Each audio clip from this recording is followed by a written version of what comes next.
Sejam todos bem-vindos ao meu canal. Me chamo Alessandra, sou graduada em Educação Física e pós-graduada em Psicomotricidade. E hoje nós vamos conversarmos um pouco sobre as contribuições da psicomotricidade para o TDAH. Vamos lá? A característica essencial do transtorno de déficit de atenção e hiperatividade é um padrão persistente de desatenção e/ou hiperatividade e impulsividade, que interfere no funcionamento e no desenvolvimento, prejuízos no funcionamento social, acadêmico ou profissional. O TDAH começa na infância. Por quê? Porque ele é considerado um transtorno do neurodesenvolvimento. Então, ele tem que acontecer as primeiras sinalizações, as primeiras características nesse processo de desenvolvimento infantil. A exigência de que vários sintomas estejam presentes antes dos 12 anos de idade e exprime a importância de uma apresentação clínica substancial durante a infância. Manifestações do transtorno devem estar presentes em mais de um ambiente, ou seja, o TDAH não acontece em um ambiente apenas. Ele tem que se apresentar esses comportamentos nos ambientes em que a criança se encontra, como, por exemplo, em casa, na escola, na pracinha, no supermercado, em outros ambientes e não isoladamente em um só. O padrão é persistente por no mínimo 6 meses. Então a gente precisa entender que não é uma agitação dentro de um padrão, é uma agitação excessiva que excede o padrão comportamental. Coloquei ali do lado, então, a figura, né, a fotinho do DSM-5-TR, de onde foi retirado esta contribuição da fundamentação sobre o TDAH. Nesse manual tem muito mais informações para quem quiser se aprofundar, tem que ser esse que é o atualizado, o 5TR, certo? Que é a quinta edição e foi revisada. Vamos continuar. Algumas, então, características breves sobre o diagnóstico, né? Os critérios, as características diagnósticas do DSM-5-TR. Vamos ver o que ele nos traz. Desatenção, o que acontece? Manifesta-se comportamentalmente no TDAH como divagação em tarefas, falta de persistência, dificuldade de manter o foco e a desorganização, e não constitui consequência de desafio ou falta de compreensão. Ou seja, é uma condição neurológica dele de ficar desatento. Isso não significa que ele tem algum comprometimento cognitivo. Em relação à hiperatividade, refere-se então a uma atividade motora, olha só, excessiva quando não apropriada, como uma criança que corre por tudo, a remexer, batuca, conversa em excesso. Então, a hiperatividade, a característica é esta agitação excessiva, fora de um padrão, que acaba ficando impertinente aquele comportamento. Em relação à impulsividade, refere-se então a ações precipitadas, que ocorrem no momento sem premedição, ou seja, não pensa, né? E com elevado potencial para dano à pessoa. Como assim? Por exemplo, atravessar uma rua sem olhar, pois está distraída. E aí acaba não olhando para os lados ou simplesmente naquela impulsividade nem percebe que precisa observar se vem carro ou não. A impulsividade pode ser um reflexo de um desejo de recompensas imediatas ou da incapacidade de postergar a gratificação. Ou seja, eu não vou pensar se eu posso ganhar mais se eu esperar um dia ou se eu esperar 1 hora. Eu quero agora, sem pensar nas possibilidades de ter um benefício maior se esperar um pouco. Comportamentos impulsivos podem se manifestar como intromissões sociais, ou seja, interrompe o assunto em que os outros estão conversando, não percebe que acaba atrapalhando, toma decisões impensadas, como por exemplo, eu vou aceitar aquele emprego, mas não pensa no que vai fazer, nas consequências, quanto que vai ganhar, qual a jornada de trabalho. Então, a impulsividade, ela causa um prejuízo social bem significativo. Que eu trouxe para vocês apenas alguns sintomas do TDAH. Então, tendência a evitar tais atividades que exijam esforço mental. Como foi falado anteriormente, não significa que eles tenham prejuízos cognitivos, e sim pela condição de que vai dar trabalho, então eu vou acabar deixando de fazer. Encaram essas atividades como desagradáveis, aversivas, vai demorar, vou perder tempo, parece ter uma preguiça mental, prejudica as relações sociais, podem apresentar hiperfoco e impaciência, começam animados em algo e logo param, se desanimam, não querem concluir, problemas com persistência para finalizar provas, trabalhos, deveres da escola, constantes esquecimentos e uma desorganização e a dificuldade de gerenciar o tempo, ou seja, quando vê, já passou. Aqui eu trouxe apenas algumas sucintas sobre as características do TDAH.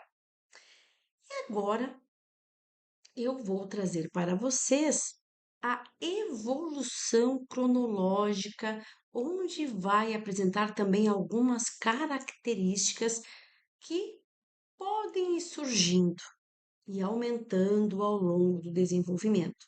Como foi falado anteriormente, o TDAH é um transtorno do neurodesenvolvimento. Por isso, ele tem que começar a aparecer os sintomas, as características, nesta infância. Em relação a essa faixa etária de bebês, quais são as características que apresentam bebês que podem ter um TDAH? Um temperamento difícil, problemas na sua criação, dificuldades nos hábitos alimentares, no sono, problemas de adaptações a situações novas, excessivamente ativos, reações desproporcionais aos estímulos ambientais, coordenação motora pobre, dificuldades no desenvolvimento da linguagem e propensos a acidentes. Aqui é resumido, não significa que apresentando alguma dessas características vai ser TDAH, certo? Aqui são apenas uma evolução, algumas características que podem, indicar um possível TDAH. Então, não é só baseado em características que nós vamos saber. O TDAH tem uma avaliação multidisciplinar, onde precisam ver e analisar vários aspectos do desenvolvimento.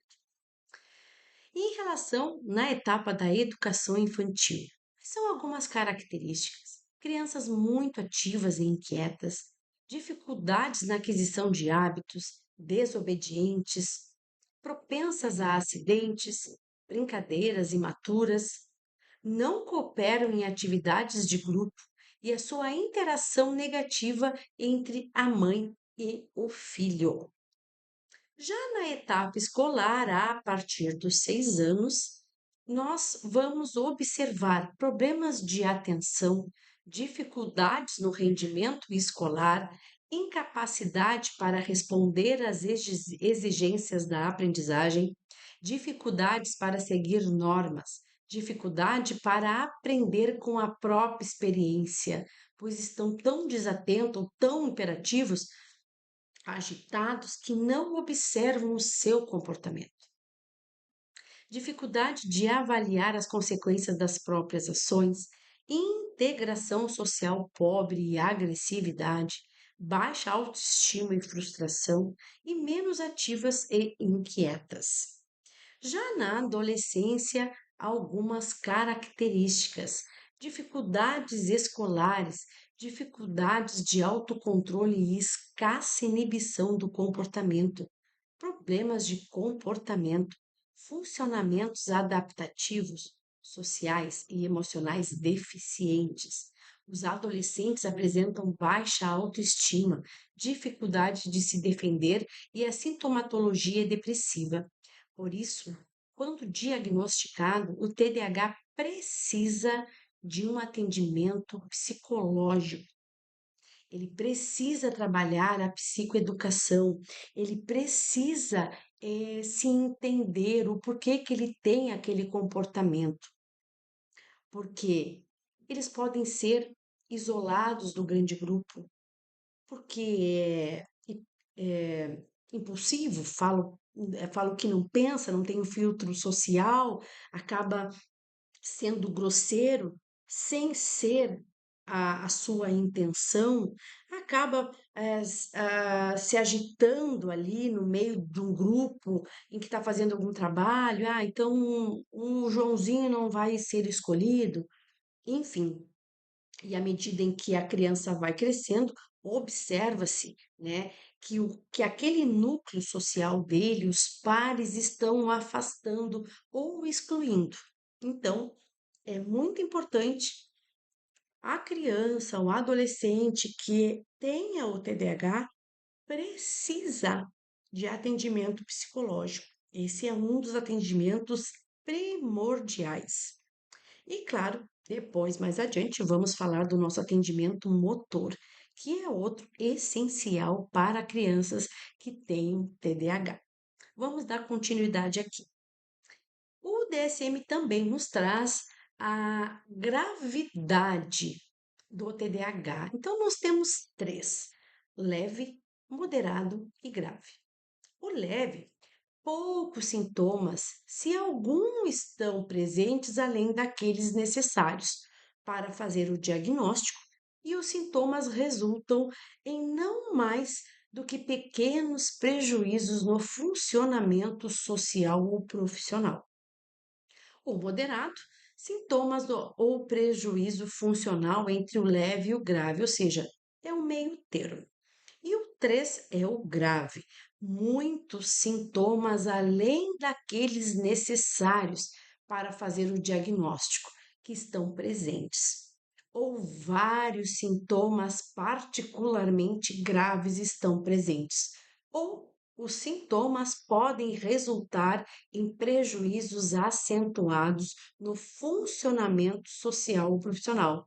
O TDAH também tem um alto índice de desemprego por conta da sua condição. Se é um desatento, ele acaba perdendo prazos, ele acaba esquecendo de fazer alguma demanda que foi solicitado, prejudicando o seu desempenho profissional. Se é hiperativo, é um profissional desorganizado que acaba derrubando tudo, se mexe o tempo inteiro na cadeira, prejudicando ali alguma reunião. E se é então impulsivo, ele não tem esse filtro social de pensar antes de falar, pois as funções executivas no TDAH elas são extremamente prejudicadas. E agora nós vamos ver um pouquinho da etiologia do TDAH. Vamos ver então. Que área do cérebro está associada ao controle da atenção, à agitação e à impulsividade? O lobo frontal. Então, aqui, ó, nessa região bem da frente do nosso cérebro, se localiza o lobo frontal.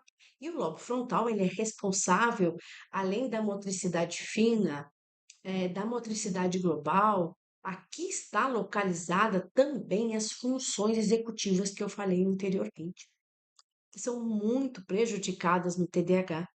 As funções executivas, elas são responsáveis pelo controle inibitório, metacognição, flexibilidade cognitiva, memória de trabalho, e além de muitas outras.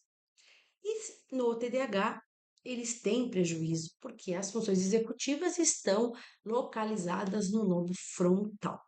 Vamos continuar aqui.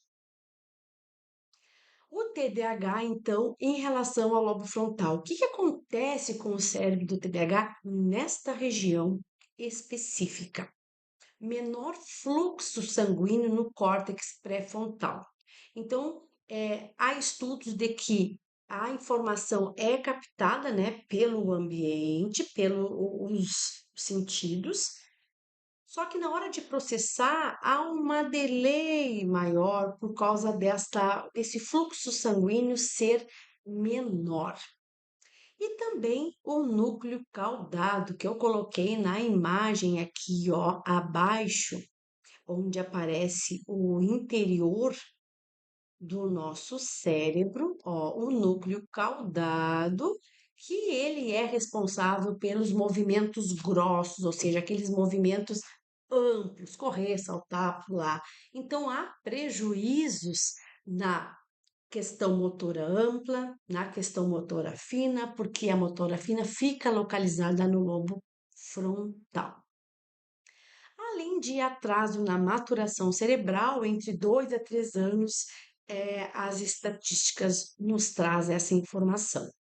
O atraso na maturação cortical no TDAH é mais proeminente no córtex pré-frontal, particularmente nas regiões superiores e dorso lateral. O cerebelo também está envolvido no TDAH. O cerebelo, essa parte mais estriada aqui abaixo do nosso cérebro. E o cerebelo, vocês sabem que ele é responsável pelo tônus, pelo equilíbrio, pela vigília, pela atenção, pelo sono. Podendo então essas disfunções gerar a famosa hiperatividade. Então, até aqui nós vimos brevemente algumas características, definições do TDAH, para a gente finalmente entrarmos na contribuição da psicomotricidade para as crianças que apresentam o transtorno do neurodesenvolvimento TDAH. Então, vamos ver o que que a literatura nos traz em relação às contribuições da psicomotricidade, que é fantástica para o desenvolvimento humano. A hiperatividade é uma manifestação corpórea, é a expressividade através do seu corpo. Por isso, ressalta-se a importância do trabalho psicomotor na intervenção e a necessidade da estimulação. O investimento das atividades físicas ocorre em melhorias nos seguintes aspectos: na velocidade, na força, equilíbrio, ritmo, agilidade, resistência e a flexibilidade.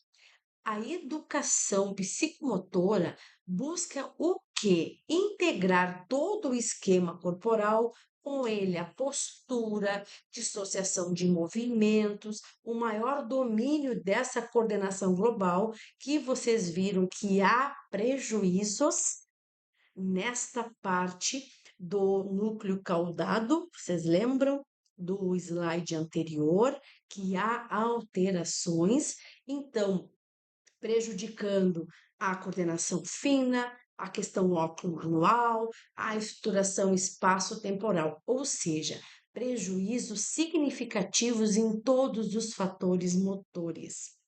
Por isso, a educação psicomotora é extremamente essencial, importante para um processo de intervenção com crianças com TDAH. A falta de controle de seus impulsos, limites sociais, percepção de espaço, de acordo com o seu contexto e com as demandas de terceiros, fazem com que as formas de se expressar pelo corpo, ou seja, o TDAH hiperativo, fiquem muito prejudicadas e inconvenientes, desorganizadas, desproporcionais. O controle de seus movimentos depende da noção espacial, sensibilidade, interação com o meio e com os outros, sendo exatamente a capacidade de integrar todos esses elementos que define o quê? Para uma eficácia de uma ação organizada. Justamente o que o TDAH tem dificuldades por conta da condição neurológica dele. Então, não é porque ele quer, é porque há uma alteração ali no funcionamento do seu cérebro. Outro prejuízo significativo que acontece com alguns TDAHs é na parte grafomotora, na escrita. Ou seja, pode estar alterada ou não, vai depender da associação da sua imaturidade motora e perceptiva. Ou seja, quanto mais a criança for trabalhada motoramente, menos prejuízos ela terá. E aí, nós temos alterações motoras e alterações perceptuais. A criança com TDAH, na expressão grafomotora, pode ou não, então, encontrar-se alterado. Nas alterações motoras, quando há essa alteração, o traçado gráfico é impulsivo ou irregular, traçado forte e executado às pressas, impulsividade, dificuldade em execução de ângulos e linhas retas. E aqui pode ter aquela letra feia que a gente chama, desorganizada, ilegível em alguns momentos. Já se tiver alterações perceptivas, é a preservação gráfica que está associada ao controle e à inibição dos seus movimentos, sendo indicativa de alterações funcionais frontais, ou seja, no lobo frontal. Outro ponto extremamente importante para nós ir finalizando esta aula breve sobre as contribuições da psicomotricidade para o TDAH, e a gente não poderia deixar de trazer aqui sobre os neurotransmissores, sobre esse funcionamento do cérebro, por que que nós precisamos ir tendo o hábito de estudarmos sobre o cérebro, porque é nele em que tudo acontece. E ele que vai nos dar uma resposta adaptativa. E a gente sabe que tem muitos neurotransmissores, mas o muito importante é a dopamina. Por quê? Porque a dopamina é aquele neurotransmissor que vai nos dar um prazer de aprender, de fazer de novo, onde aquele aprendizado vai se tornar significativo. E a dopamina e a atividade motora estão assim, ó, extremamente ligadas. Vamos ver? A psicomotricidade, então, atua diretamente nos neurotransmissores dopamina e noradrenalina. Esses neurotransmissores atuam diretamente onde? Na equilibração da atenção, que é onde tem um dos prejuízos do TDAH, interesse. Lembram aquelas características que nós vimos, que eles têm desinteresse, não têm muita vontade de terminar de fazer as coisas? Motivação e sustentação do foco. A criança, dentro dos transtornos do neurodesenvolvimento, já nascem com alterações nas habilidades motoras. Por isso, é importante essa terapia motora estar presente no processo de intervenção. Ela vai completar tudo o que o TDAH tem de déficit. E, claro, associada a uma psicoeducação que a psicóloga irá fazer, que é a especialidade dela. As atividades então motoras, por que que elas liberam dopamina? Por que que elas são tão prazerosas, né? Porque elas vão oportunizar momentos de sincronicidade com outras crianças e conosco, gerando aprendizado e conexões fortes. A vivência emocional, quanto maior for, maior é a capacidade de transformação do cérebro. E a terapia motora, ela vai dar aquela segurança para a criança. A gente vai mostrar para ela que ela é capaz, que ela vai conseguir. O TDAH, por conta dessa condição, ele é muito taxado de preguiçoso, ele é muito, ele ouve muito, ah, você não consegue, tu não fez de novo, ah, então você vai ficar sem o recreio porque você não conseguiu copiar. Então ele é punido, então ele acaba se sentindo incapaz. E na terapia motora é um processo ao contrário. Essa construção de vínculo, essa ressignificação de suas capacidades, associado, claro, à terapia psicológica, que é extremamente importante para eles. A psicomotricidade vai dar esse artefato, esse conforto, essa segurança para a criança dentro do TDAH. Então, a psicomotricidade, ela é extremamente importante, ela tem contribuições significativas para as crianças dentro do transtorno do TDAH. E aqui deixei para vocês algumas referências bibliográficas que eu trouxe em relação ao trabalho, né, à nossa aula de hoje. Encerramos por aqui e até a próxima.